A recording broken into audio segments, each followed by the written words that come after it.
Good morning students. BEd first year के subject pedagogy of history इतिहास का शिक्षण शास्त्र विषय के अंतर्गत अब तक हम लोगों ने देखा था कि इतिहास में कोरिलेशन संबंध और विभिन्न विषयों के साथ इसका सहसंबंध कैसे स्थापित किया जा सकता है या किस तरह से आवश्यक होता है। आज अब हम बात करने वाले हैं कि इतिहास के क्षेत्र। अब आप कहेंगे कि इतिहास के क्षेत्र के बारे में तो हम पहले भी चर्चा कर चुके हैं, लेकिन वो इतिहास के क्षेत्र थे जिसमें कि सामाजिक, सांस्कृतिक, आर्थिक, धार्मिक, स्थानीय या राष्ट्रीय, अंतर्राष्ट्रीय सभी क्षेत्रों में हम अब यहाँ जो हम चर्चा करने वाले हैं वह जो है क्षेत्र हमारी विषय वस्तु के निर्धारण की बात करेगा है। अब जब इतिहास में क्षेत्र की बात आती है और हम जैसे कि इतिहास का अध्ययन कर रहे हैं, हमने राष्ट्रीय इतिहास के तहत राष्ट्रीय इतिहास के माध्यम से हम ये कहना हमने बालक को समझाना प्रारंभ किया कि हमारा जो पाठ्यक्रम है वो राष्ट्रीय इतिहास पर ही आधारित है और हमने बालक को समझाना प्रारंभ किया कि वे हमारे विदेशी आक्रांताओं ने भारत पर आक्रमण किए जिसमें सिकंदर भारत आया। अब सबसे पहला प्रश्न तो बालक के सामने ये उत्पन्न होता है कि विदेशी कौन, विदेशी कौन, ठीक है। उसके बाद हमने दूसरी बात कही सिकंदर, तो फिर वही प्रश्न उठा कि सिकंदर कौन, कहां से आया, कैसे आया, किधर कौन से रास्ते से आया। यानी कि अब ये इतने बड़े प्रश्न हैं कि जिनका उत्तर हमारे राष्ट्रीय इतिहास के अंदर विद्यमान नहीं है, अर्थात कि हमारे राष्ट्रीय इतिहास के अंतर्गत सिकंदर नहीं आता है। क्यों? कि सिकंदर भारत का नहीं था, राष्ट्र का नहीं था, वो विदेशी था, वो बाहर से आया। अब यहाँ पर इस सिकंदर को समझाने के लिए अनिवार्य है कि हम राष्ट्रीय इतिहास के साथ में विश्व इतिहास को भी जोड़। अब जब तक हम ये कार्य नहीं करेंगे तब तक हम सिकंदर कौन था, कैसे आया, क्यों आया, हम इसको नहीं समझा सकते हैं। इसीलिए विद्वानों ने या इतिहासकारों का मानना था कि जब हम इतिहास पाठ्यक्रम का निर्माण करते हैं उस समय हमें इतिहास के पाठ्यक्रम में राष्ट्रीय इतिहास के साथ में विश्व इतिहास को भी सम्मिलित प्राथमिक स्तर पर ही हमें इस विश्व इतिहास को स्थान भी राष्ट्रीय इतिहास के साथ सम्मिलित कर लेना चाहिए। तो इसी आधार पर इतिहास के क्षेत्रों पर चर्चा पाठ्यक्रम निर्माण की बात की जाए। अब पाठ्यक्रम का निर्माण जब किया जाता है तो हमें इस राष्ट्रीय, स्थानीय इतिहास, राज्य, प्रांतीय, राष्ट्रीय और राज्य स्थानीय के साथ साथ में विश्व इतिहास को भी इसमें सम्मिलित करना। तो उसी आधार पर हमारी विषय वस्तु को जो निर्धारण किया जाता है वो, या हम यूं कहें कि इसी दृष्टिकोण से जो हमारा माध्यमिक स्तर तक की पाठ्यक्रम में विषय वस्तु के सम्मिलित करने की बात है तो वो किस तरह से सम्मिलित की जाती है, हम उसी चीज पर चर्चा करेंगे। सबसे पहला टॉपिक उठाएंगे हम आज, वह होगा पृथ्वी पर जीवों की उत्पत्ति।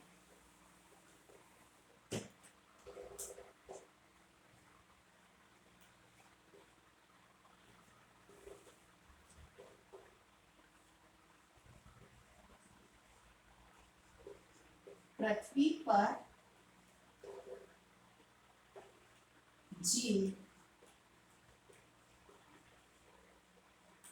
जीव उत्पत्ति और मानव विकास। मानव विकास।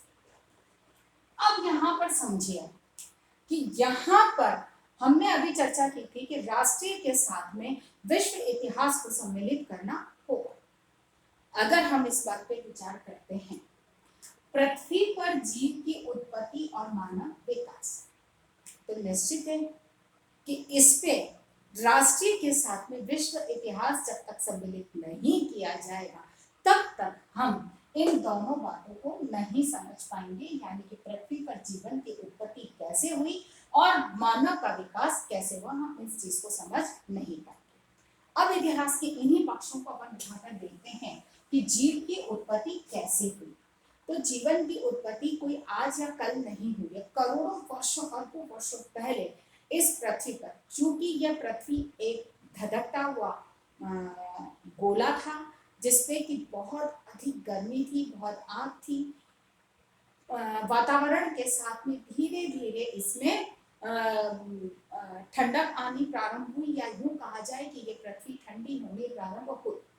अब जब यहाँ पर गैसीय पिंड था, यहाँ पर बहुत गर्मी बहुत थी, तो ऐसे में यहाँ पर बहुत सारे रासायनिक तत्व वातावरण में उपस्थित थे। जैसे जैसे पृथ्वी ठंडी होनी प्रारंभ हुई, वैसे वैसे जो नमी है वो पृथ्वी की बढ़ने लगी। बढ़ने के साथ में यहाँ पर बहुत सारे यौगिक रासायनिक क्रियाओं में यौगिक क्रियाएं होने लगी, और उसका परिणाम हुआ कि जैसे ठंडी नमी बढ़ने लगी तो वाष्प की प्रक्रिया प्रारंभ हुई, और जो कहना चाहिए कि वर्षा के लक्षण उत्पन्न हुए, और वर्षों तक बहुत लगातार वर्षा हुई, बहुत वर्षा हुई, जिसकी वजह से पृथ्वी के ऊपर जलीय स्रोतों का उद्भव हुआ। अब जब जलीय स्रोतों का उद्भव हुआ, अब पानी भी हुआ, गर्मी भी हुई, रासायनिक गैसीय जो थे, गैस भी यहाँ पर रासायनिक गैसें जो थी वो तत्व थे, वे भी सब उपस्थित थे। तो इन सब की क्रियाएं प्रारंभ हुई। इसीलिए कहा जाता है कि मनुष्य का शरीर पंच तत्वों से मिलकर बना है, आकाश, वायु, जल, पृथ्वी और आग।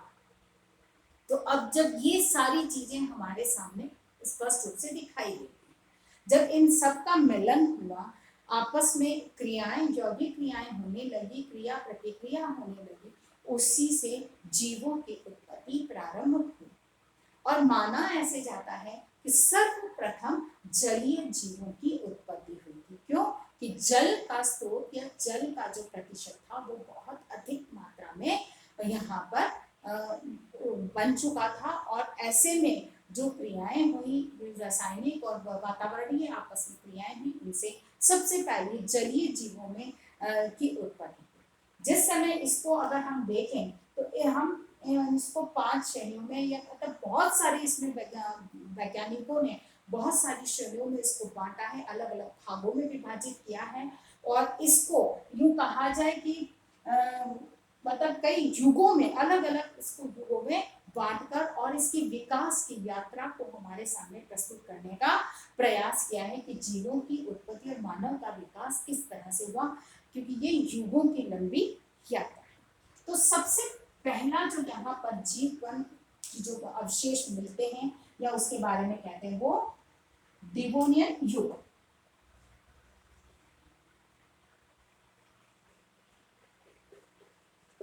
डिवोनियन युग।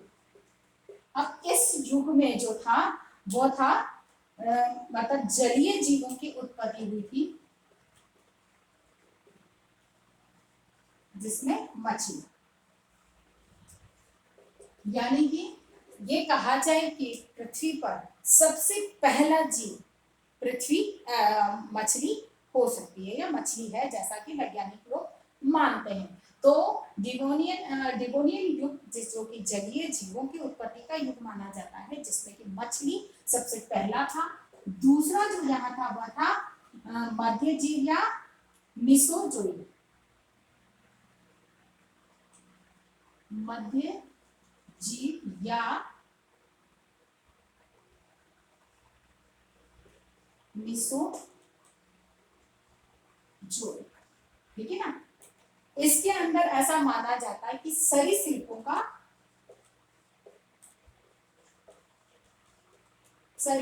का उदय हुआ था या इनकी उत्पत्ति हुई थी। जैसे सांप या रेंगने वाले जो जीव हैं उनको सतही पर जो रहने वाले जीव हैं उनकी उत्पत्ति हुई, ऐसा माना जाता है।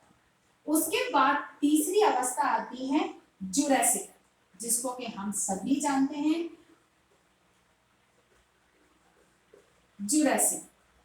जुरासिक पार्क फिल्म हम सभी जानते हैं। तो वही चीज यहाँ पर है कि जुरासिक, और जुरासिक में कहने की आवश्यकता नहीं है, डायनासोर डायनासोर जैसे विशालकाय जीवों की उत्पत्ति हुई ऐसा माना जाता है। उसके बाद जो था चौथा युग जो आया उसमें नूतन जीव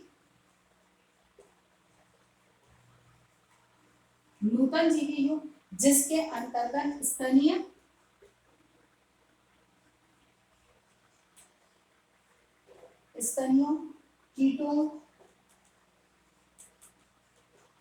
कीटों आवृत बीजी पेड़ पौधों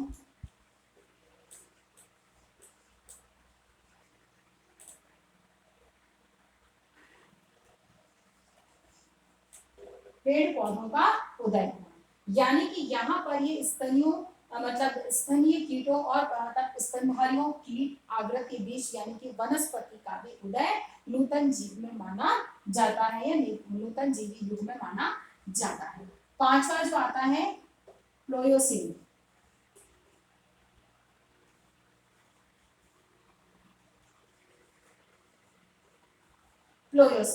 इसके अंतर्गत मानव की उत्पत्ति मानी जाती है।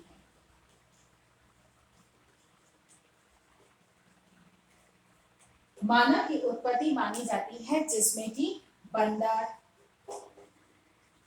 मानव इनकी उत्पत्ति इस युग में मानी जाती है, जिसमें कि मानव जो एक बुद्धिशाली प्राणी था, इसने 2 पैरों पर चलना प्रारंभ कर दिया था और उसके आधार पर इसने विकास की जो प्रक्रिया थी इसकी वो प्रारंभ हुई और वह बंदर से काफी आगे निकल गया। इसीलिए बंदरों को हमारा पूर्वज माना जाता है क्योंकि उत्पत्ति समकक्ष है और दोनों समान ही थे। बस ये था कि इसमें मनुष्य में जो कहना चाहिए कि बौद्धिक क्षमताएं अधिक थी, उसके आधार पर उसकी प्रक्रिया जो विकास की प्रक्रिया थी वो मानव प्रारंभ हुई। अब जब इसकी बात कहें कि मानव की जो है ऐसा माना जाता है कि लगभग लाखों साल 16-18 लाखों साल पहले जो है वो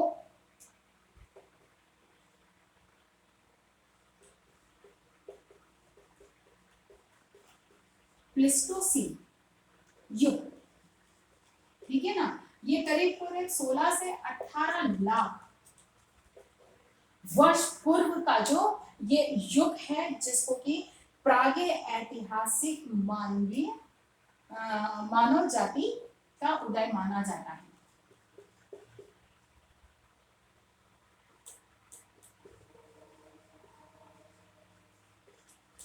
प्रागे ऐतिहासिक मानव जाति का उदय इसमें माना जाता है, यानी कि इस युग में मानव की जो विकास की प्रक्रिया थी वह स्पष्ट रूप से दिखाई देने लगती है।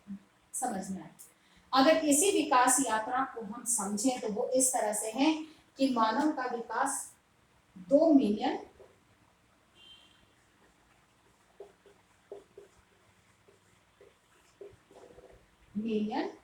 वर्ष पूर्व अफ्रीका में इसका माना जाता है। यानी कि अफ्रीका क्षेत्र में 2 मिलियन वर्ष पूर्व मानव की उत्पत्ति मानी जाती है कि मानव का यहाँ पर उदय हुआ था। दूसरे चरण में इसने भोजन की खोज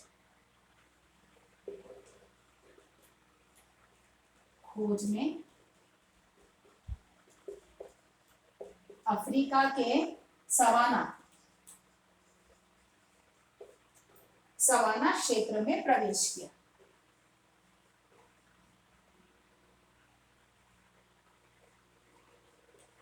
ठीक है, अफ्रीका के सवाना क्षेत्र में इसने प्रवेश किया यहां से, यानी कि 2 मिलियन वर्ष पूर्व इसका उदय हुआ, अफ्रीका में माना जाता। भोजन की तलाश में इसने अफ्रीका के सवाना क्षेत्र में इसने प्रवेश किया, यहाँ पर गया और फिर 10 लाख वर्ष पूर्व आदि मानव गोलार्ध में पहुंचा।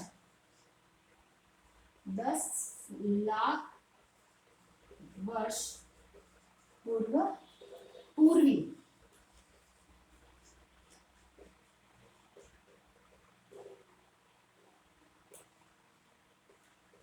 गोलार्ध में ये प्रवेश करता है, पूर्वी गोलार्ध में जाता है।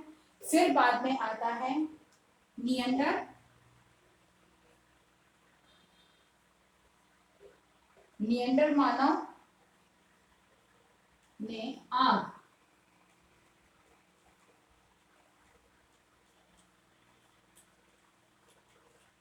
नियंडर मानव यानी कि जब धीरे धीरे जैसे जैसे इसकी विकास यात्रा प्रारंभ हुई उसमें उसने धीरे धीरे आग का आविष्कार करना प्रारंभ किया या आग की खोज कर ली थी। और आग के साथ में इसने बोलना, बोली यानी कि भाषा का मतलब बोलने की प्रक्रिया,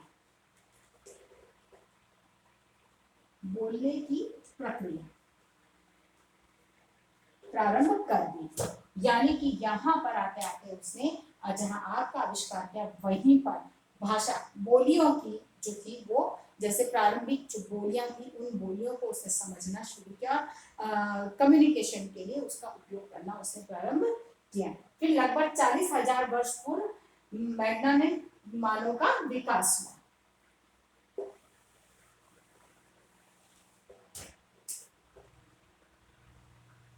40 लाख हजार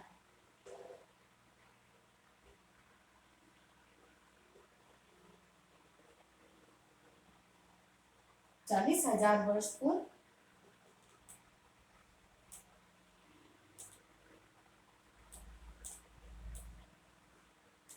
मैग्नान मानव का विकास, इसका विकास हुआ। फिर इसके बाद में आगे चलकर आया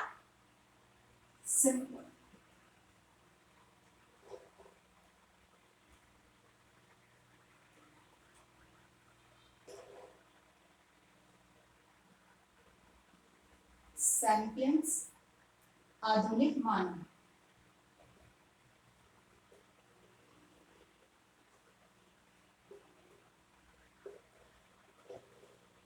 ठीक है, यानी कि यहाँ पर मैग्नान मानव ने जो कहा जाए कि पत्थरों का उपयोग करना सीखा था और उसके बाद में उसने आधुनिक मानव की उत्पत्ति मानी जाती है।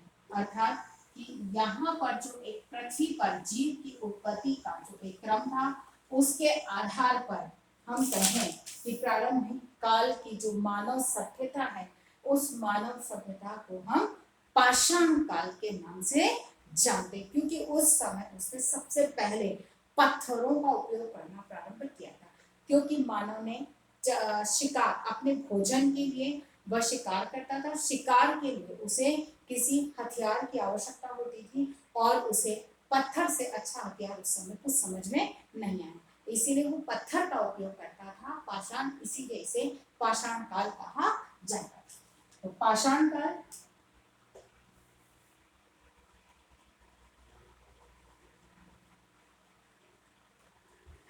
पाषाण काल की जहां तक बात आती है तो पाषाण काल को भी 3 भागों में बांटा गया है।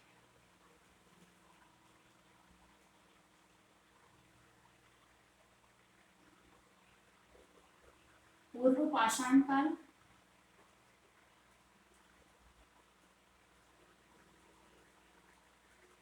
मध्य पाषाण काल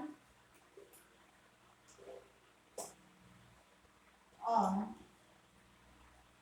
नव पाषाण काल।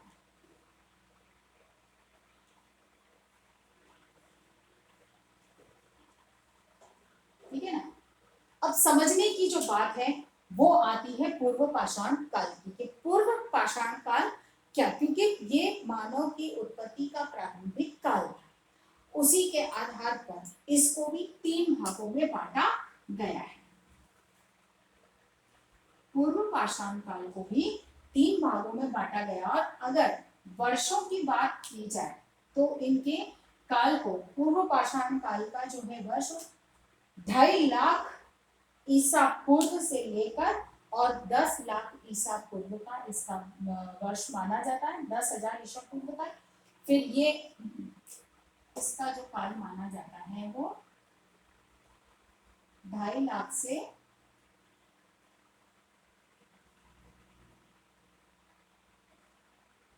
10,000 ईसा पूर्व। मध्यकाल का जो माना जाता है वो 9,000 ईसा पूर्व से लेकर 4,000 ईसा पूर्व तक इसका समय माना जाता है। और नव पाषाण काल का 4,000 ईसा पूर्व से लेकर 2,500 ईसा पूर्व। ठीक है ना, यानी कि यह ईसा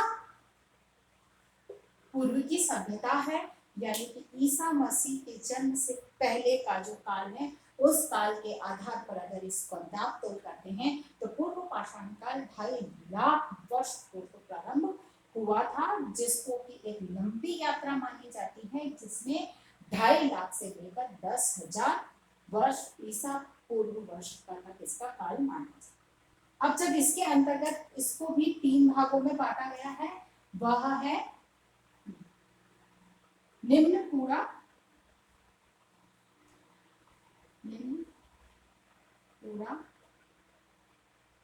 निम्न पूर्व, है ना, निम्न पूर्व पाषाण, निम्न पूर्व पाषाण काल माना गया है। दूसरा इसमें था वह है मध्यम पूर्व पाषाण काल, और तीसरा जो है वह है उच्च पूर्व पाषाण काल, उच्च पूर्व पाषाण काल। यानी कि इसकी जो एक विकास यात्रा है इसे समझना हमारे लिए बहुत अनिवार्य। आज हम अपनी बात को यहीं तक रखते हैं। कल हम पूर्व पाषाण काल के इन तीनों भागों से प्रारंभ करेंगे कि इन तीनों भागों का समय और इनमें किस तरह से मानव ने विकास प्रारंभ किया था। अब मैं अपनी बात को आज मैं यही समाप्त करती हूँ। आज के गृह कार्य में यही दूंगी कि ये जो टॉपिक है वो हमारा अभी अधूरा है, पूर्ण होना अभी इसमें शेष है। अपनी बात को समाप्त करने से पहले कोविड-19 की इस महामारी के दौर में अपने आप को सुरक्षित रखें। बहुत अधिक आवश्यकता होने पर ही घर से निकलें। घर से बाहर निकल रहे हैं तो 3 बातों का ध्यान रखें। सोशल डिस्टेंसिंग का पालन करें, मुंह पर मास्क लगाएं और अपने हाथों को सैनिटाइज करते रहें। स्वस्थ रहें, सुरक्षित रहें।